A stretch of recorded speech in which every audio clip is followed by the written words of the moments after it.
The Galactic Council had existed for 12,000 years. Every species that learned to travel between stars eventually took their seat in the Great Chamber. It was simply how things worked. Young civilizations joined, old civilizations guided them. And the galaxy remained peaceful and ordered. But one seat had remained empty for 47 years. The seat belonged to Earth, and the Council was beginning to worry. Ambassador Vethrai stood before the Council chamber on Vesser Prime. The room was massive.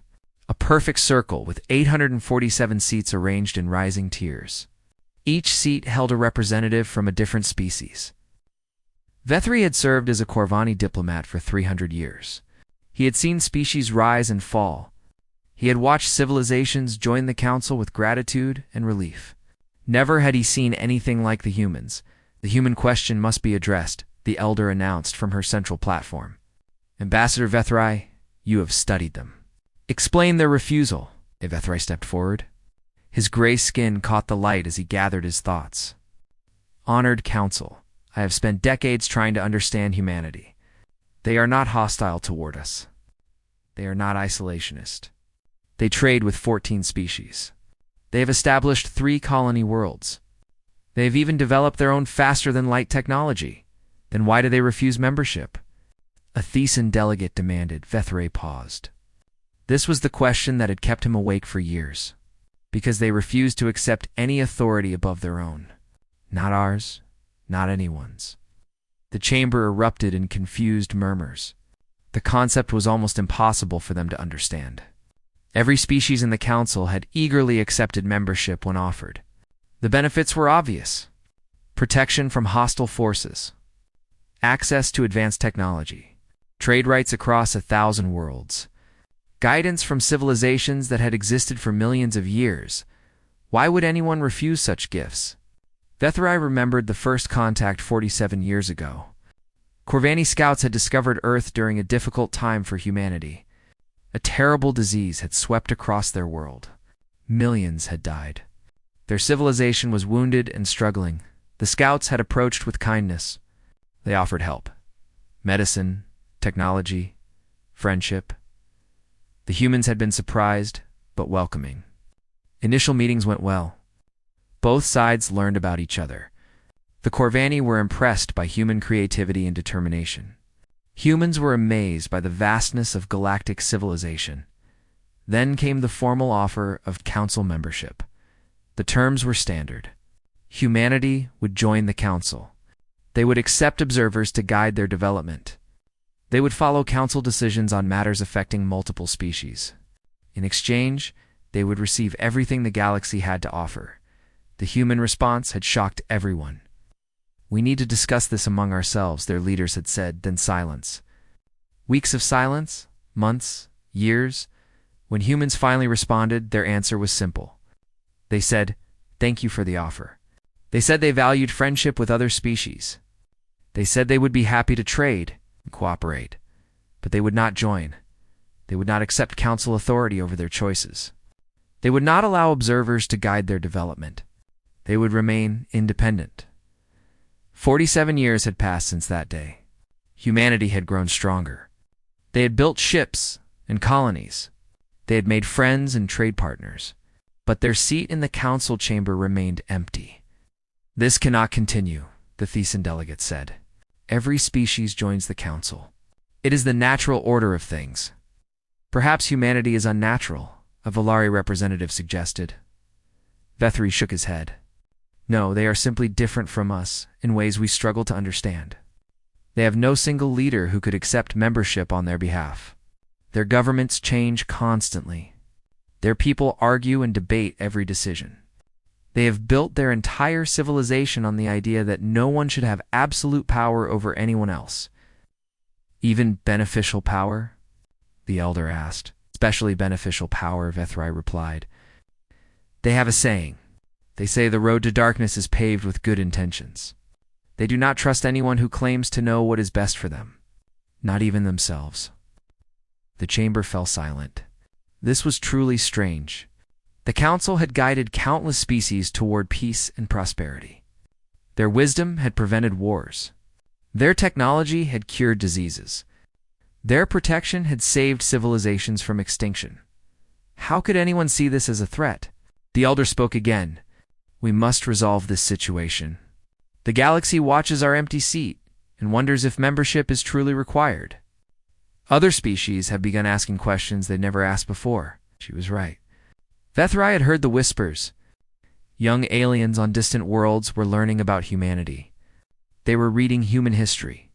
They were asking their elders uncomfortable questions about freedom and choice. I propose a delegation, Vethri said. Let me travel to Earth. Let me speak with their leaders and their people. Let me understand why they refuse what everyone else has accepted. The council voted quickly. Vethrai would go to Earth. He would have 90 days to convince humanity to accept membership. If he failed, the council would consider other options. No one spoke about what those other options might be, but everyone understood.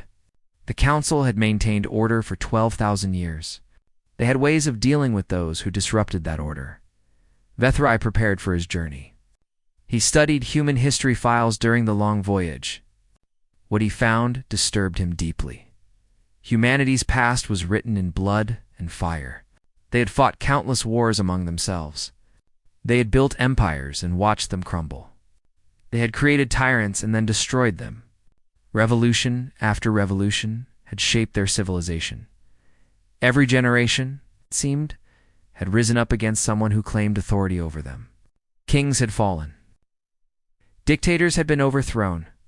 Systems of oppression had been torn down again and again. Other species had similar histories, of course. But most had eventually found peace by accepting wise leadership. They had traded freedom for security. They had embraced the comfort of being guided by those who knew better.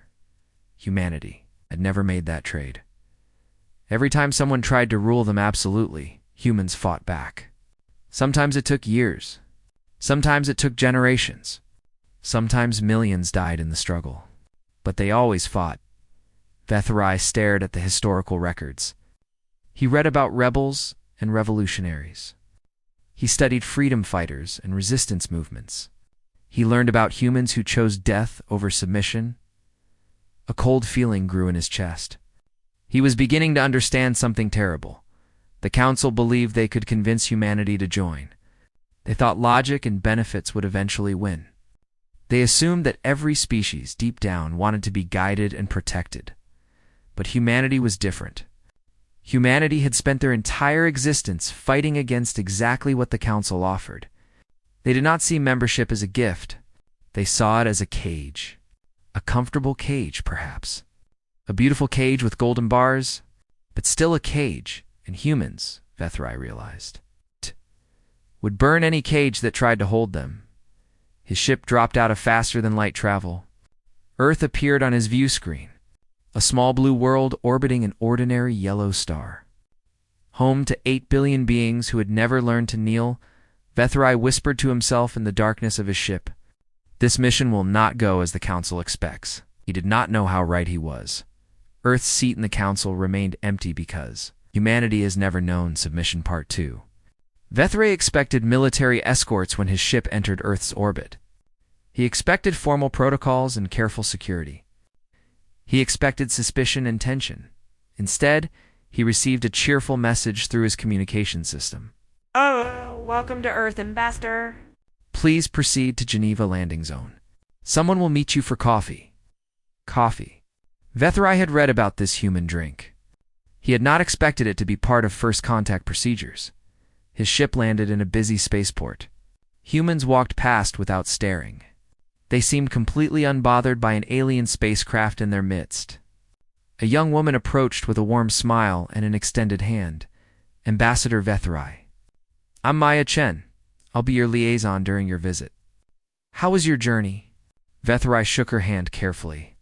He towered over her small frame. His gray skin and 4 eyes should have been frightening.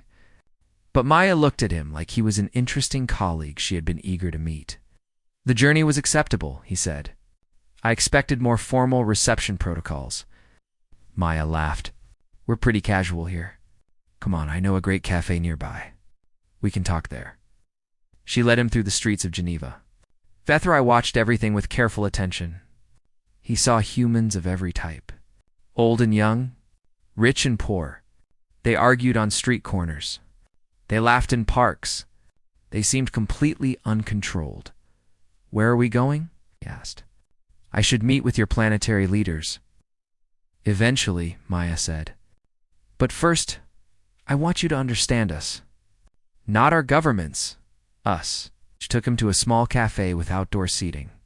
They sat at a wooden table. Maya ordered coffee for herself and a mild tea for him.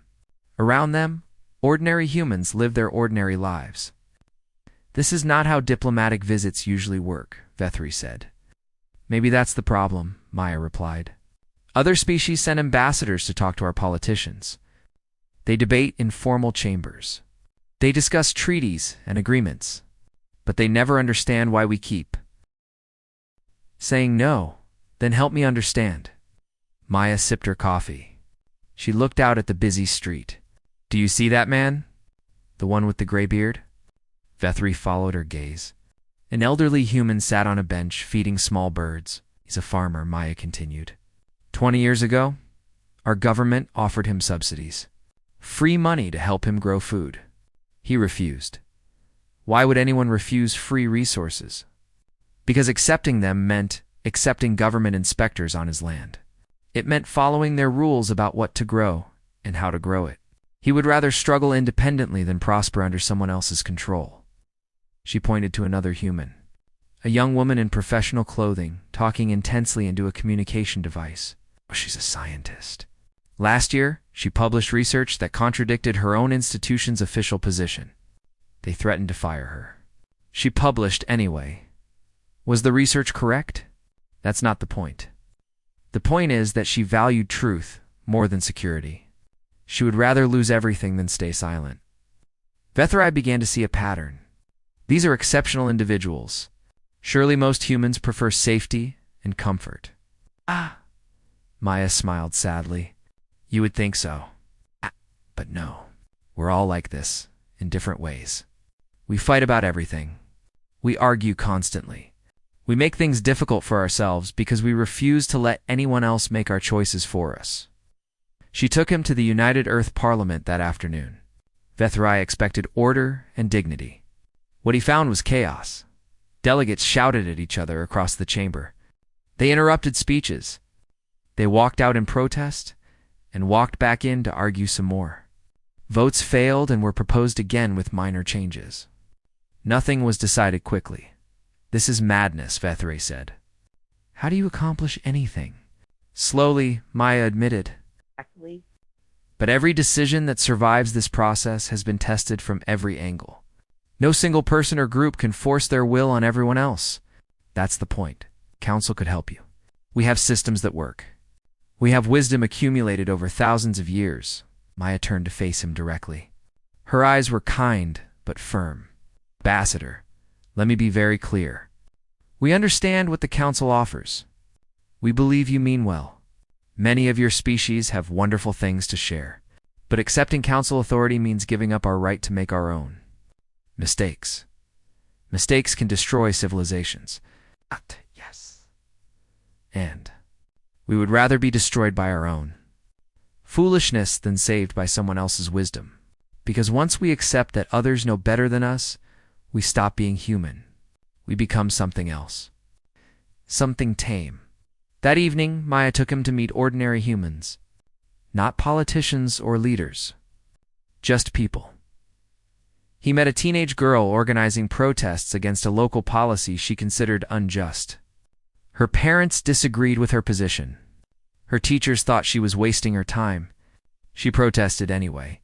He met a shopkeeper who refused to stock products from a company he considered unethical, even though it cost him customers. He met a retired soldier who had disobeyed orders during a war because he believed those orders were wrong. He had faced punishment. He said he would do it again. Every human Vethri met had a story like this. A moment when they chose their own judgment over comfort or safety or approval. It was not rebellion for its own sake. It was something deeper. An inability to surrender their conscience to anyone else. Late that night, Vethri contacted the council with his preliminary report. Humans are not defiant in the way we assumed, he said. They do not reject us out of arrogance or ignorance. They reject external authority because accepting it would violate their fundamental nature. They are constitutionally incapable of submission. It is not a choice they make. It is who they are. The council's response came within hours. Vethrai read it with growing dread. Your report is noted, Ambassador. However, the council cannot allow one species to disrupt galactic order. If humanity cannot be integrated peacefully, they must be contained. The hegemony fleet is being mobilized. You have 30 standard days to convince humanity to accept membership. If you fail, the fleet will enforce compliance. Frey sat alone in his quarters. Outside his window, human cities glowed with light. Millions of beings lived their messy, chaotic, free lives. They had no idea what was coming. He thought about Maya's words. About farmers who refused subsidies and scientists who refused silence. About teenagers who protested and soldiers who disobeyed. The council believed a show of force would bring humanity into line. They were wrong. Vethrai understood that now. You could not force submission on beings who did not know how to submit. You could only destroy them, and destroying humanity, he realized, might be the worst mistake the council had ever made. Earth's seat in the council remained empty because humanity has never known. Submission Part 3. Vethrai delivered the ultimatum with trembling hands. He stood in a small conference room, facing Maya Chen and 3 senior Earth officials. His voice shook as he explained what was coming. 4,000 warships. The most powerful fleet the galaxy had ever assembled. Enough firepower to reduce Earth to a burned rock floating in space. They had 30 days. Maya listened quietly. She did not interrupt. She did not cry or shout. When Vethrai finished speaking, she simply nodded once. Thank you for telling us directly, Ambassador. That took courage. You do not understand, Vethrai said desperately. The hegemony fleet cannot be defeated. No species has ever resisted them. You must accept membership. It is your only hope. Maya stood from her chair. Walk with me, Ambassador. I want to show you something. She led him through the streets of Geneva to a massive building of glass and stone. The sign above the entrance read, Museum of Human Resistance. Inside, the halls stretched endlessly. Every wall displayed images and documents and artifacts from human history. This is our story, Maya said. The parts we are most proud of? She showed him ancient Rome, a vast empire that had conquered much of the known world. Millions lived under its rule. Its power seemed eternal. They called it the Pax Romana, Maya explained. Roman peace.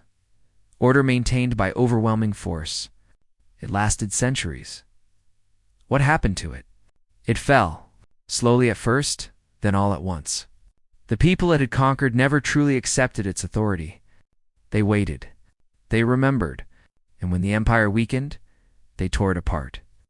She showed him the French Revolution. Kings who had ruled by divine right, overthrown by ordinary people with farm tools and burning rage. She showed him colonial empires crumbling as occupied nations rose up one by one. She showed him dictators dragged from their palaces by the very people they had oppressed. Every time someone tried to own us, Maya said, we eventually rose up. Sometimes it took generations. Sometimes millions died. But we always chose freedom over comfort. Always.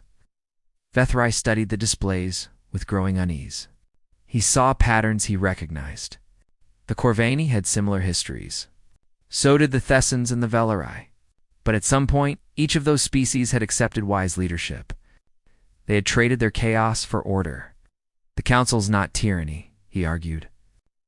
We offer protection, guidance, wisdom accumulated over 12,000 years. We want to help humanity thrive. Maya stopped walking. She turned to face him with an expression of infinite patience. Ambassador, let me tell you the most important truth about humanity. The kindest master is still a master. The gentlest cage is still a cage. You could give us paradise, and we would burn it down if we did not choose it for ourselves. That is madness, perhaps, but it is our madness, and we will not trade it for your sanity. The next day, Maya arranged a meeting with Earth's military commanders. Vethrai expected them to be terrified.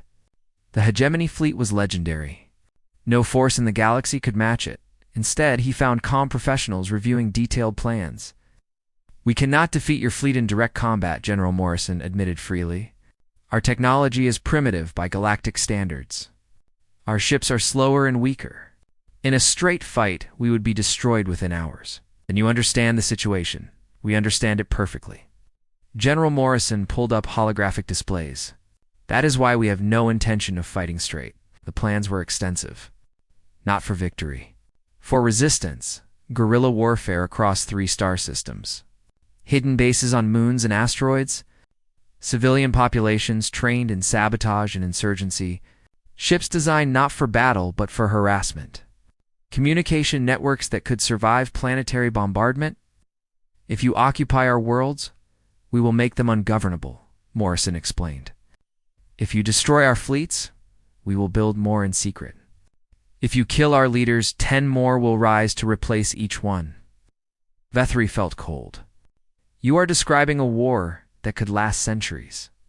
The suffering would be unimaginable." "Yes, and we have prepared ourselves for exactly that." Another officer spoke up.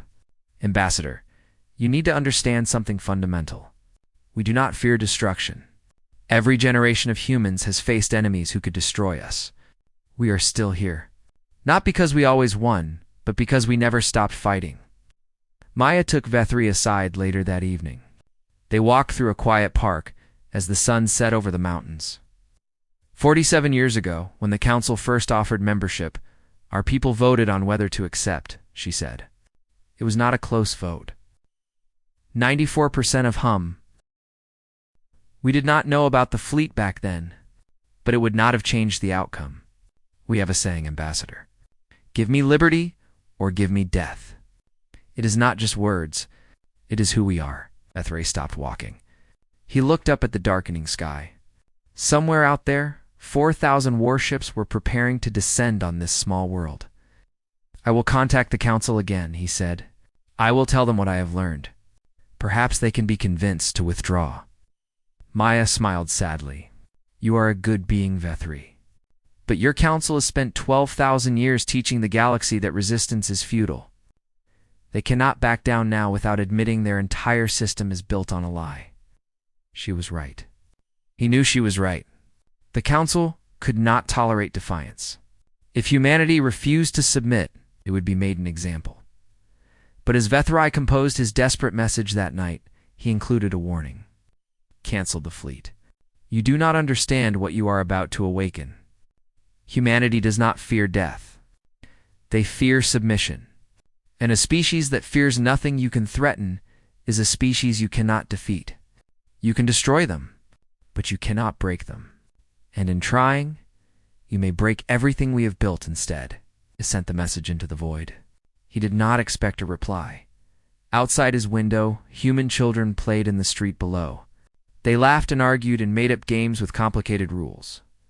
They would grow up to be farmers who refuse subsidies, and scientists who refuse silence, and soldiers who refuse unjust orders. They would grow up to be free. Or they would not grow up at all. In either way, Vethrai realized, they would never kneel. Earth's seat in the council remained empty because humanity is never known. Submission part for the hegemony fleet arrived at the edge of the Sol system on the 28th day. 4,000 warships hung in the darkness of space. Their weapons could crack planets. Their shields could withstand any attack. They represented the full might of galactic civilization, and for the first time in council history, pieces of that fleet were refusing to participate. The Volari Collective was first. Their ships simply powered down their weapons and held position. When the fleet commander demanded an explanation, the Volari admiral sent a simple response. "We will not fire on beings who have committed no crime except refusing to kneel." Then the Thesan Republic withdrew its forces. Then the Outer Rim Coalition. Within hours, nearly a quarter of the fleet had become observers rather than attackers. On Desser Prime, the council chamber erupted in chaos. This had never happened before. The hegemony fleet had enforced council will for thousands of years. Its unity had never been questioned. Vethrai watched the developments from Earth with growing hope and fear. Something was happening. Something unprecedented. Maya found him on the observation deck of Earth's orbital station. Below them, the blue planet turned slowly. Above them, distant warships waited. "Your message did this?" she said quietly. "Other species are waking up. I do not understand what is happening." "I think you do. You told the council a truth they did not want to hear. But others were listening." She pulled up news feeds from across the galaxy. Reports from a dozen worlds showed similar scenes, protests, debates, questions being asked that had been forbidden for centuries. On Corvani Prime, young people gathered in public squares asking why their ancestors had surrendered their sovereignty to the council. On Velar 4, historians were uncovering records that had been buried for millennia. Records of resistance. Records of conquest. Records of species that had not joined the council willingly. On 100 worlds, beings watched humanity's defiance and felt something stir in their hearts. Something their cultures had taught them to forget. "We have been broadcasting our history to the galaxy," Maya explained. "Every revolution, every uprising, every time ordinary humans fought against impossible odds for the right to be free. Other species are learning our stories." Vethrai felt a chill. "You planned this. We hoped for it. We knew we could not defeat the fleet with weapons. But ideas are different. Ideas cannot be killed by warships." She showed him messages flooding across galactic communication networks. Humans sharing their history freely. Not propaganda. Not lies. Just truth. The bloody, beautiful, terrible truth of a species that had never stopped fighting for its freedom. Young aliens were asking questions their elders could not answer. Why do we obey? Who gave the council the right to rule? What would happen if we simply said no? Vethrai understood then what the council truly feared. It was not humanity. It was what humanity represented. "The council has maintained order for 12,000 years, he said slowly. "They have done good things. They have prevented wars. They have cured diseases. They have protected countless lives." "Yes," Maya agreed. "And they have also crushed every species that tried to remain independent. They have rewritten histories to hide their conquests. They have taught the galaxy that resistance is futile so thoroughly that most beings cannot even imagine defiance." She gestured toward the waiting fleet. "Now the galaxy is watching. If the council destroys us for refusing to submit, they prove that their order is built on force, not consent. If they let us go, they prove that submission was never really necessary. Either way, the council loses. Either way, the galaxy changes." The fleet commander sent his final ultimatum that evening. Humanity had 12 hours to surrender. If they refused, the bombardment would begin. Earth's response was broadcast across every communication channel in the galaxy. Not just to the fleet.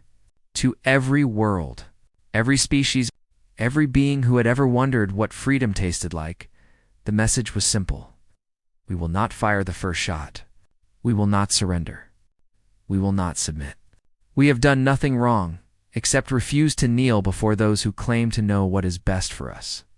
If you come with peace, we welcome you as friends.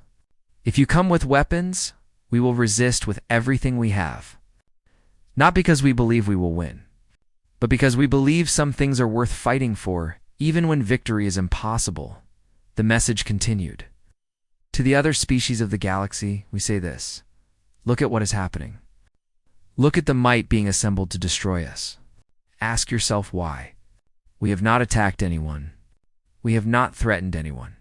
Our only crime is saying no. If the council will do this to us for refusing to submit, what will they do to you if you ever find the courage to refuse?" The message ended with a single line. "History will remember what happens next. Choose carefully who you want to be." Vethrai watched the message spread across the stars. He watched billions of beings on hundreds of worlds stop what they were doing and listen. He watched them look at each other with new eyes. The fleet commander contacted Thesser Prime for final orders. His voice was uncertain. His commanders were divided. They had prepared for battle, not for this. The council chamber fell silent. Every representative sat frozen in their seats. The elder looked at faces she had known for centuries. She saw doubt. She saw fear. And she saw something else. Something that had not been present in this chamber for a very long time. She saw beings wondering if they were about to make a terrible mistake. 12 hours passed. Then 12 more. The fleet held position. No orders came from the council. The galaxy held its breath. And somewhere in that vast silence, cracks began to form in a system that had seemed eternal. The foundations of 12,000 years of galactic order started to tremble. Not from weapons. Not from armies. But from a single small blue world that had refused to kneel, and from the question that now echoed across the stars, if humanity can say no, why can't we? Earth's seat in the council remained empty because humanity has never known. Submission, Part 5, 72 hours of silence stretched across the galaxy. The hegemony fleet held position at the edge of the Sol system. Earth's defenses remained ready, and on 1,000 worlds, billions of beings waited to see what would happen next. On Nesser Prime, the council convened an emergency session. But this time, the debate was not about humanity. It was about the council itself. Species that had been silent for centuries demanded to speak. Old grievances surfaced like wounds that had never healed. The Vellery representative stood and asked a question that had been forbidden since her people joined the council. When did protection become control? When did guidance become domination? The Thesan delegate followed. Our histories say we joined the council willingly.